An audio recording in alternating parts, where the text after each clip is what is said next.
राजकोट अग्निकांड की लपटें शांत हो चुकी हैं, लेकिन इन लपटों ने जो तांडव मचाया उससे हर तरफ मातम पसरा है। हर कोई यही सवाल पूछ रहा है कि आखिर किसकी गलती के चलते 33 जिंदगियां मौत की नींद सो गईं। जो लोग बच गए वो खुद को खुशनसीब मान रहे हैं, लेकिन जिनके परिवार के लोग अभी भी लापता हैं वो उनकी तलाश में दर दर भटक रहे हैं। कई लोग तो ऐसे भी हैं जिनके परिवार के कई लोग गेम जोन में आए थे, लेकिन जब आग लगी तो उसकी लपटों से सिर्फ कुछ ही लोग बाहर निकल पाए। बाकी लोगों की तलाश की जा रही है और जो लोग नहीं मिल पा रहे हैं उनके परिवार के लोगों से उनके डीएनए सैंपल कलेक्ट किए जा रहे हैं, जिससे मृतकों की पहचान हो सके।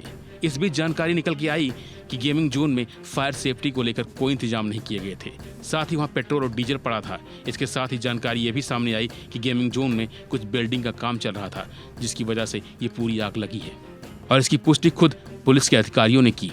जो अभी प्रथम दृष्टि से जो इन्वेस्टिगेशन किया गया और एफएसएल के अधिकारियों द्वारा, फायर ऑफिसर्स के द्वारा जो स्थल मुआयना करके जो उन्होंने हमको इन्फॉर्मेशन दी है, उससे ये लग रहा है कि वहाँ पे कुछ फैब्रिकेशन का काम चल रहा था और उस फैब्रिकेशन के काम में शायद कुछ जो वेल्डिंग के काम से आग वहाँ लगी है और वहाँ पे बहुत कुछ ऐसा इन्फ्लेमेबल मटेरियल था जिसने बहुत जल्दी वो आग कैप्चर हो गई और पूरे गेमिंग जोन में आग फैल गई। सिर्फ एक बात सामने ये भी आई है कि वहाँ पे डीजल और पेट्रोल का भी जत्था पड़ा था, क्या इनकी नहीं, ये इसका भी कोई एविडेंस नहीं मिला कि वहाँ पे कुछ उन्होंने स्टोरेज करके रखा हुआ था।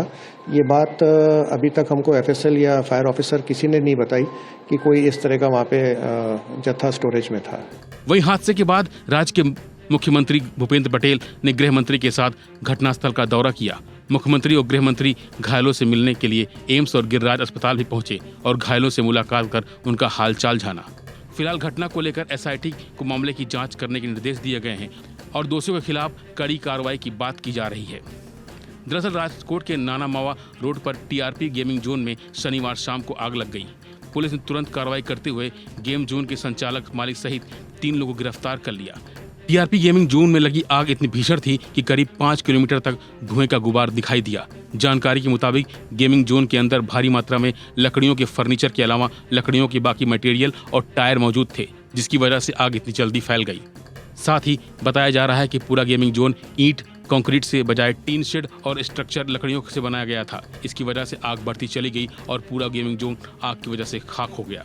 आग पर काबू पाने के लिए फायर ब्रिगेड की टीम करीब 3 घंटे तक मशक्कत करती रही। हादसे के बाद राज्य की तरफ से मृतक के परिजनों को 4-4 लाख रुपए मुआवजा देने की घोषणा की गई है। साथ ही घायलों को 1 लाख की आर्थिक सहायता देने की बात कही गई है।